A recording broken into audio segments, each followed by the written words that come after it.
Hey, welcome everybody. It's Easter Monday, day after Easter.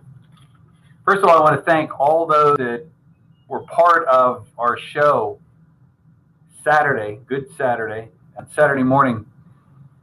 We set a record for us as far as number of people that were watching and contributing. Almost 1,700 plus, which was nice. We had one disgruntled person. I don't know if you watched it or all that says, called me a quack, but and I invited him to say, come on the show or call me here and let's discuss this. You're always going to find one in a crowd. So if you're listening right now, dear sir or madam, whoever that was, feel free, give me a call. American College of Cardiology. Could a smartwatch be enough to lower your blood pressure? You know, we talk about all the natural ways to control your blood pressure, all the different prescription drugs to control your blood pressure. But this is intriguing because, you know, a lot of people don't like those smartwatches. Their prices come down dramatically. And, you know, roughly 1 in 5 Americans are now said to be wearing one. Smartwatches seen on the wrists of roughly 1 in 5 Americans could be more than just a fun gimmick, but a potentially useful research tool to track habitual physical activity levels. And this is where some doctors just don't, or some people just don't like it. I don't need my doctor screaming at me that I did good Monday, but Tuesday, Wednesday, Thursday, and Friday, I didn't get enough steps.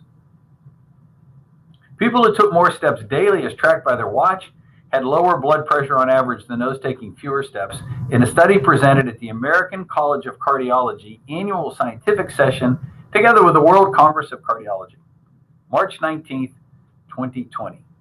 Not even 3 weeks ago. The research is part of the Framingham Heart Study, a project focusing on factors affecting heart disease that's been ongoing for more than 70 years. Researchers analyzed data from 638 study participants who were asked to wear an Apple Watch and record their blood pressure at home weekly. Over the course of the study, participants' average systolic blood pressure was 122, and the average diastolic pressure was 76. Levels that are considered normal to slightly elevated on the systolic side, according to the 2017 High Blood Pressure in Adults Guideline.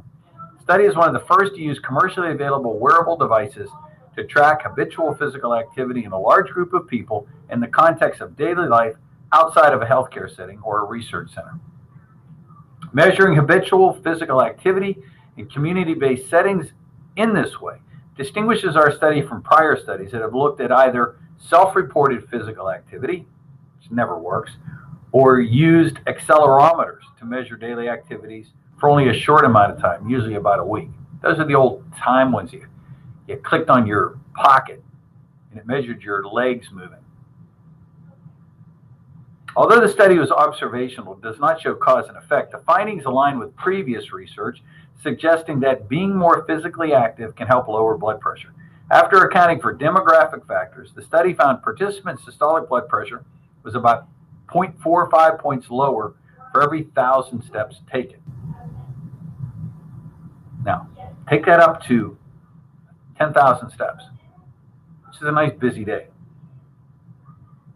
That's 4.5 points down.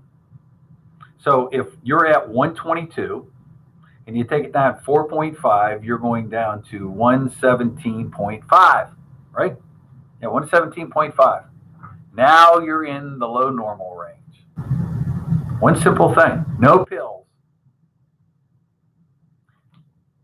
Meaning that a person taking 10,000 steps a day would have a systolic blood pressure 2.25 points lower than the person taking just 5,000 steps daily on average. Given the study participants had an average systolic blood pressure of 122, this amount can make the difference between blood pressure that is considered normal and elevated. This study solidifies our understanding of the relationship between physical activity and blood pressure and raises the possibility that obesity or body mass index accounts for a lot of that relationship, Sardina said. Going forward, it would be useful to look at how smart devices might be leveraged to promote physical activity, reduce the burden of obesity, and potentially reduce blood pressure. Researchers excluded data from the participants with less than 30 days of wear time to ensure participants were accustomed to wearing the watch. They also excluded data from the days in which the watch was worn for less than 5 hours to ensure that the step counts reflected the most of the person's daily movements. Over the course of about 5 months, participants averaged about 7,500 steps per day. Those with higher daily step count had significantly lower systolic and diastolic blood pressure. In a secondary analysis, the researchers found the association between step count and blood pressure was no longer significant if body mass index was taken into account, which suggests body mass index might be a mediating factor in this relationship. In other words,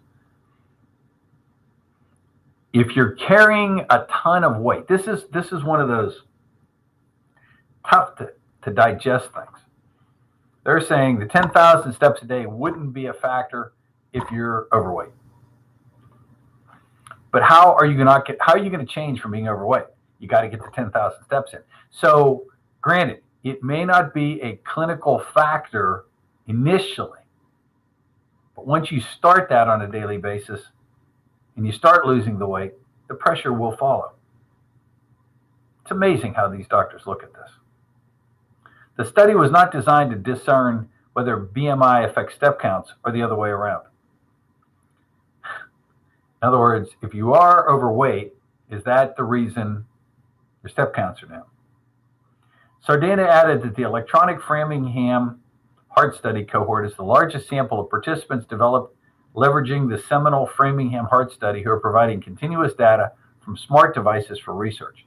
Their findings support the role of leveraging the data from wearable devices in epidemiological research to enhance the understanding of the relationship between cardiovascular risk factors and cardiovascular disease. Medicine finally found out that, yes, indeed, you need to move. Nearly half of U.S. adults are estimated to have high blood pressure. Many don't even know they have it yet. Over time, elevated blood pressure can weaken the heart, blood vessels, kidney, and other parts of the body.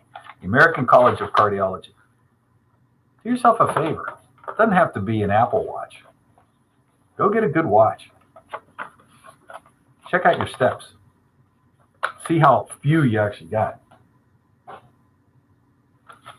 Lastly today, early results of remdesivir for COVID-19 published by 2/3 of the novel coronavirus disease patients given the antiviral remdesivir on a compassionate use basis showed signs of clinical improvement according to an industry-conducted study in the New England Journal of Medicine.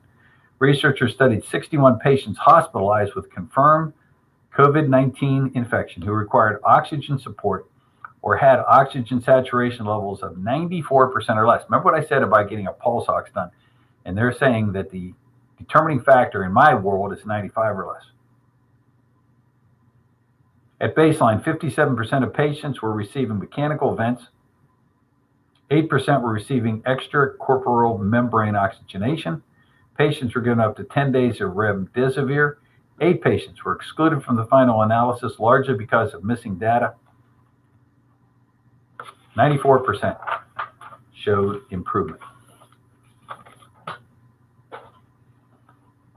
Say what you want.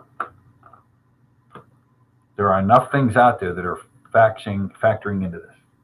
The number to reach us here in the office, you have questions, comments, anything that's on your mind, 678-228-8900, 678-228-8900. God bless you, folks, and we'll see you back here, not tomorrow, but on Wednesday.